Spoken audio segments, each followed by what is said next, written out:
Welcome to day 3 of your Nutritional Habits training series. So I want to recap what we've gone over so far.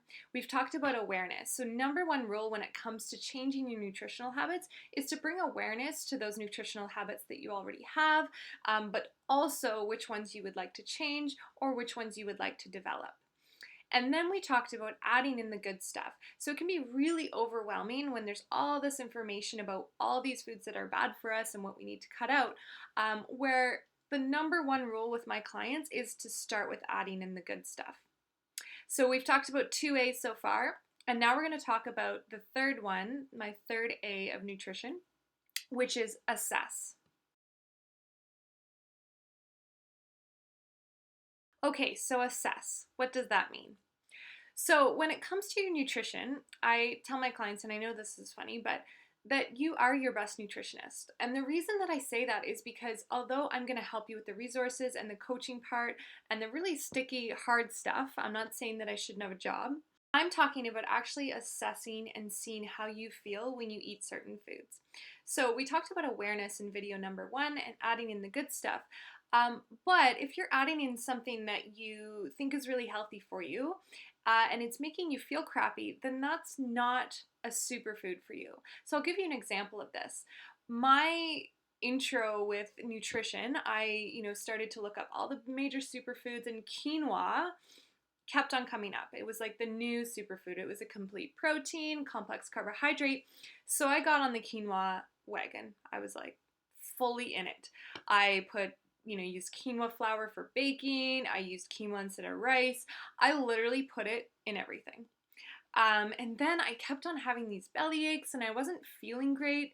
And the only major thing that I changed in my diet at that time was adding in quinoa. So I decided that quinoa was not working for me. Even though it's a claimed health food and I recommend it to a lot of my clients, it's not necessarily the best thing for me. I actually am in physical pain. Okay, so this is going to take a little bit of investigative work on your part. So in order to actually assess your diet in terms of what's working and what's not working, you need to know how you're feeling after certain foods. So even for the next 3 days, if you're jotting down, what you ate for breakfast, lunch, dinner, and snacks, and how that made you feel. So I'm talking about digestion, I'm talking about energy levels, I'm talking about mood. So being aware of those patterns is what's going to make you know what works for you and what doesn't work for you.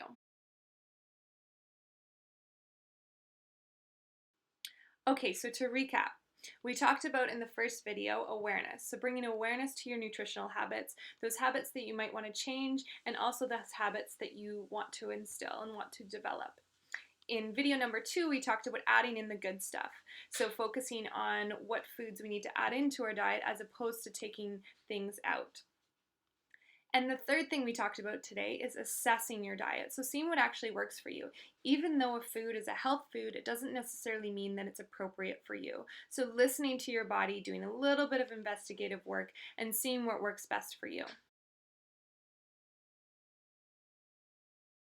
Thank you so much for listening to video number 3 of my Nutritional Habits training series.